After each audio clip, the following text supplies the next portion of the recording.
Tonight, we're diving into two CIA operations that you've never heard of, yet you live inside of these things every day.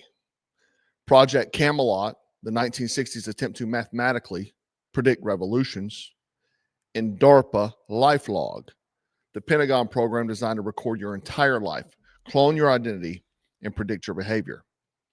Both were canceled. Spoiler though, nothing the government cancels ever really dies. They just move it behind a thicker door. And then this week, Putin goes on camera saying that 95% of global terror attacks are orchestrated by the CIA.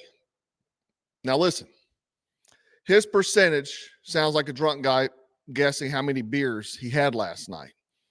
But the reason people believe him is because they know governments do run psychological operations, do manipulate populations, and do destabilize countries. And the stuff we're covering tonight is the playbook behind all of it. So let's get into it. Project CAMELOT, the predict the revolution, control the revolution. Back in 1964, the U.S. Army and CIA created a program with the name straight out of a rejected Marvel script, Project CAMELOT. Okay.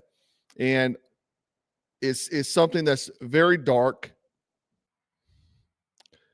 The mission is to predict revolutions before they happen and then control the outcome. They didn't want to wait for the rebellions. They wanted to forecast them like weather. CAMELOT's goals were to analyze ethnic tensions, map demographic stress points, predict political uprisings, identify agitators, measure psychological triggers, evaluate leadership vulnerabilities, engineer favorable political outcomes. Basically, the CIA tried to build the first artificial intelligence for society.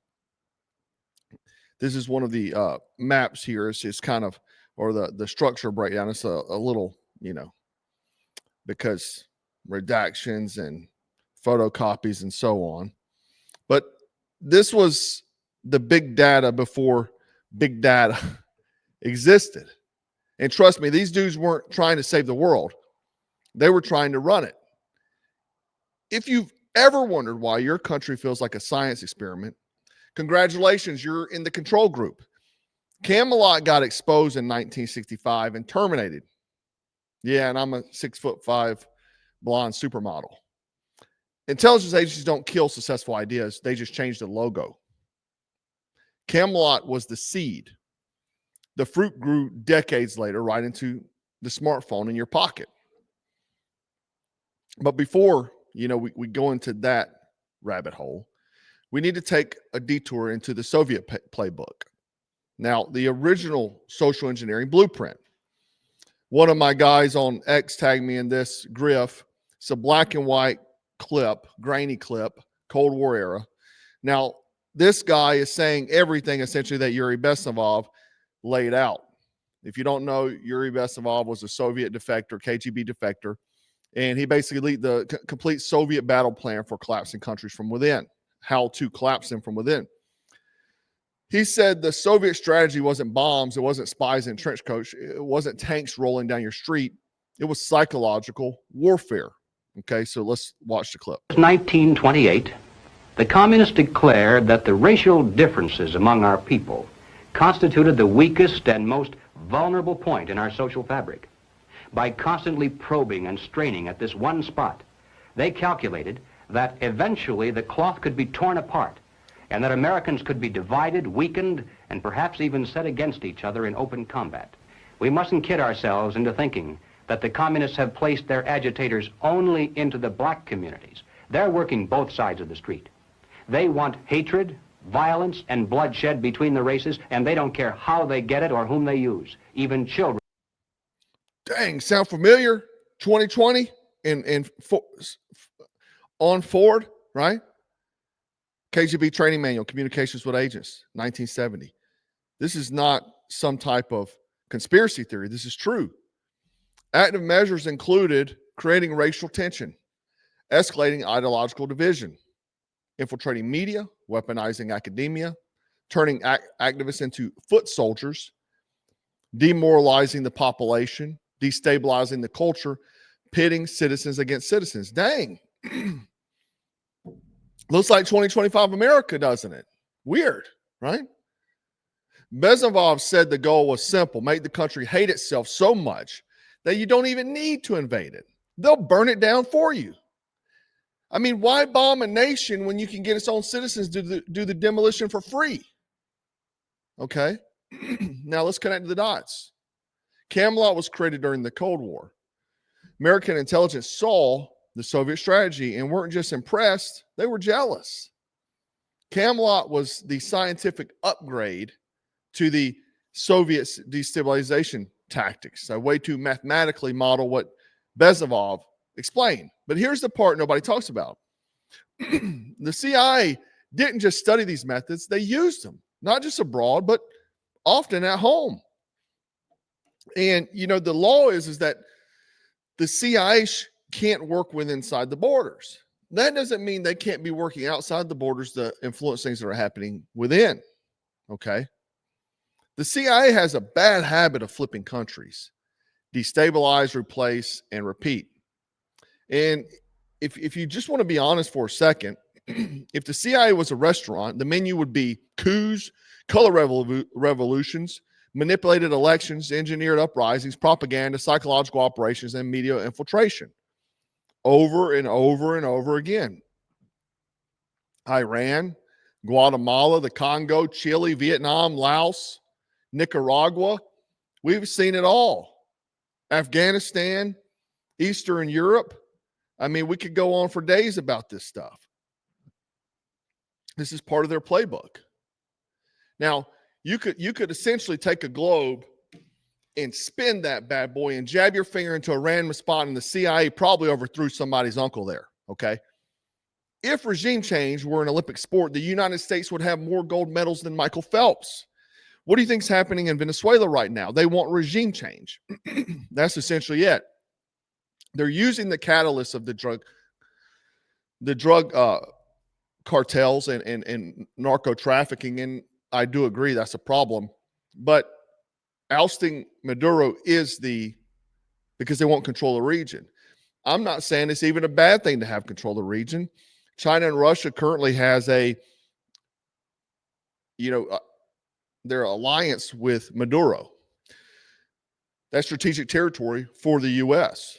It's also a way that China can pump fentanyl into the U.S.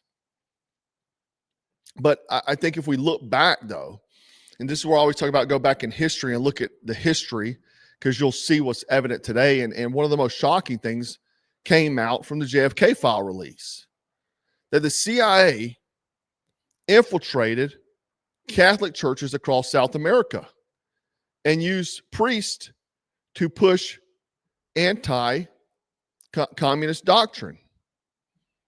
You can see here, I mean, look at that whole freaking redacted page there. Wow. They didn't want you to see whatever's there. But if you think about that,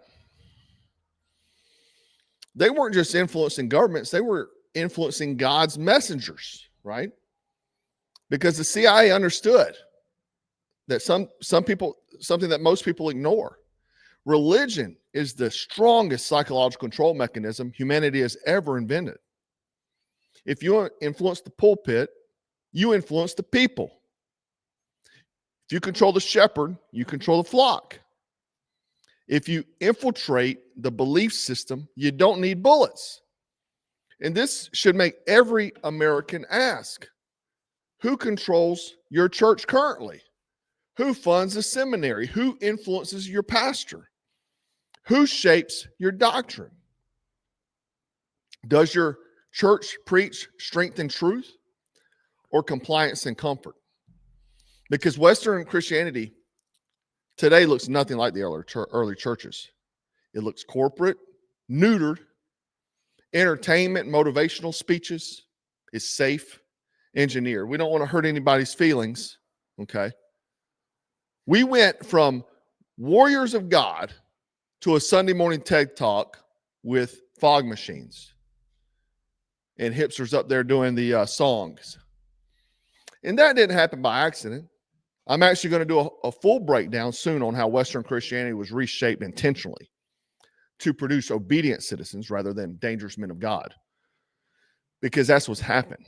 I'm going to do a full breakdown, hopefully tomorrow or this week, about that, because a lot of people don't recognize other intelligence agencies may be manipulating your pulpits, the people in your pulpits, to neuter you, to control you.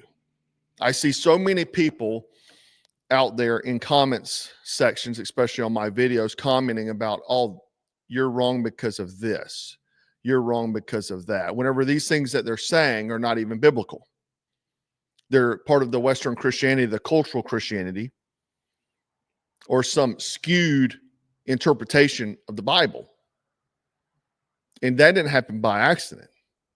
If America being the strongest country in the world, wouldn't that be the one you wanted to control? Again, you don't have to Red Dawn. You don't have to roll tanks down the streets. If you can make your own citizens compliant and then make them hate and fight themselves and hate their own country, call it racist and so on. But let's get back to the digital battlefield, because what the Soviets and CIA did with newspapers and priests, DARPA figured out how to do it with algorithms. Right? Let's talk about the digital clone project. Fast forward to 2002. DARPA creates a program called LifeLog. The goal, you ask? Record human beings' entire life. Record their entire life. Everything, every photo, every text, every call, every conversation, every location, every purchase, every friend, every emotion, preference, search history, political lean, every behavior pattern. LifeLog wasn't a journal. It was a digital clone, a predictive model of you. Your phone knows you better than your family, and it doesn't even pretend to like you. Now, here's where it gets insane. If you've not heard this story, LifeLog was canceled on February 4th, 2004. The same day, the exact same day, something called Facebook launched. Bro, I don't believe in coincidences, but that happens on identical timestamps. Journalists noticed it. Even DARPA insiders hinted the tech was moved into private hands. And suddenly Facebook becomes the largest psychological data harvesting operation in human history. LifeLog needed facial recognition, social graph mapping, behavior tracking, interest profiling, dopamine monitoring, and real-life emotional analytics. Facebook became all of that. And you didn't even have to convince the American people to do it. They just did it on their own. They enjoy it. They spend most of their day on there. LifeLog didn't die. It was reincarnated in Silicon Valley. Do you believe this young kid right here created Facebook in his dorm room? If you believe that, man, I've got some beachfront property to sell you in Arizona. Okay. Not possible. The same day? No. Meanwhile, we go back through looking at all these things. The Trinity, CAMELOT, active measures, LifeLog, the algorithmic regime change model. Here's how these three pillars combine into the world you live in. Predict social fractures and revolutions. Exploit those fractures using race, ideology, media, and culture. Collect enough behavioral data to automate the entire process with AI. If you recall a few years ago, and they shut this feature down or they hid it so far, but Facebook could detect what your political party was. That was a few years ago. Once people found out, it would say if you're far right, far left, and so on. You could actually see it. Once people found out this was happening, they got upset and Facebook hid it from you. You couldn't find it, right? And this is the modern battlefield, not bombs, not tanks, not spies and trench coats, information, psychology, data. And the punchline, you voluntarily feed the system every day. You upload your face, your voice, your relationships, your fears, your insecurities, your beliefs, your weaknesses, your schedule, your habits, your desires, your location, your emotions. Hell, people are taking pictures of what they eat and put on there. The Soviets needed infiltration. The CIA needed operations. And big tech just needed you to click, I agree. I mean, they don't need to wiretap your house when you are willingly tell Alexa your deepest secrets and ask her to play Morgan Wallen for you. Anyway, Morgan Wallen, sorry. Let's be clear. Putin saying 95% of global terrorism is CIA orchestrated is propaganda. But it lands because people know Gladio happened. They know Operations Northwoods was proposed. Operation Cyclone funded extremists. MK Ultra altered minds. Chaos spied on citizens. COINTELPRO infiltrated movements. The Phoenix program existed. So when he throws a wildly high number, millions of people go, yeah, that sounds about right. And if we just go back through for a moment, talking about religion, look, newly declassified docs show that Dalai Lama was on the CIA payroll. In 2 decades of Tibetan unrest, Dalai Lama was paid $180,000 annual subsidy. In the 1962 India-China war was part of a covert U.S. strategy. Declassified documents showed that. Okay. We look on the map here, going back to what I was saying about religion, coups with U.S. involvement. Wow. In that green. Pretty big, right? Pretty big. And then we can also look back into this document here from 1952, British proposal to organize a coup d'etat in Iran. Okay. Yep. Department of State. This was a memo from the U.S. and getting the U.S. and British to do a coup d'etat in Iran.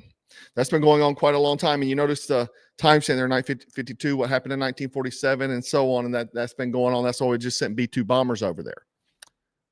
Right? Because after decades of lies, deception, and manipulation, who do you really trust? You're the target, man. The final truth is the battlefield is no longer foreign. Okay? It's domestic. It's digital, psychological. CAMELOT modeled society. LifeLog mapped individuals. Active measures explain the strategy. AI automates the process. That's why you're seeing such a big pump of this new AI tech involvement into politics, right? They're pushing hard through the Republican Party, through the GOP.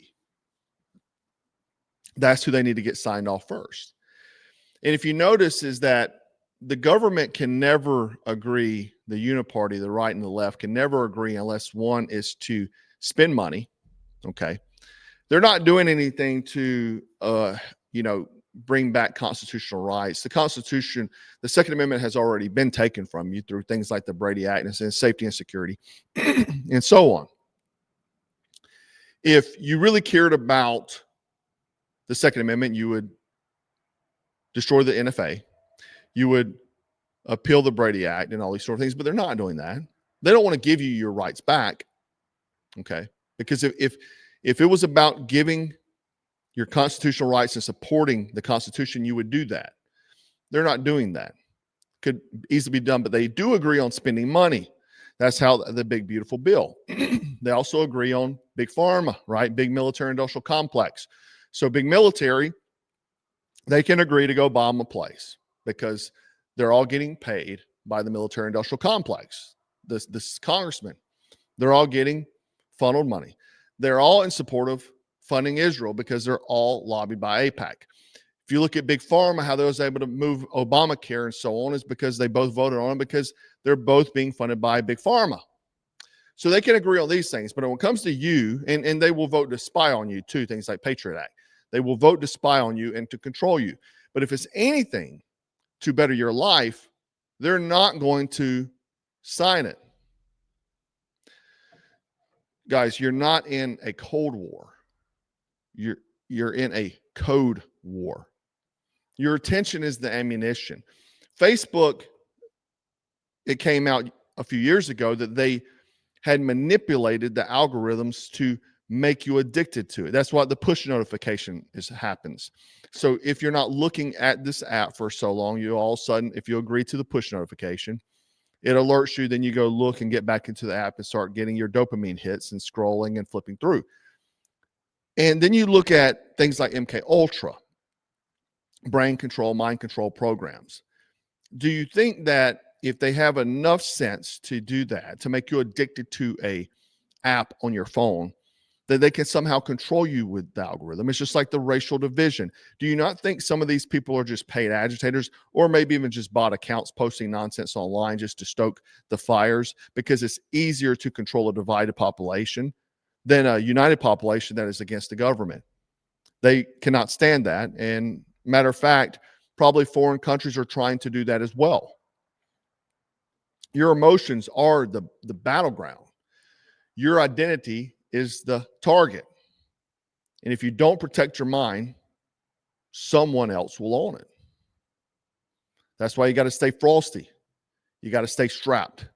You got to stay dangerous. Make sure you like, share, and subscribe, guys. I want to know your thoughts on this video. And we're living in a new world I don't think a lot of us are really, truly prepared for. And that's why I always, in my videos, go in the past to see what our government was up to and what is, how it has transpired. They moved a lot of these programs to the private sector. That's why you see when Congress, when they're trying to do these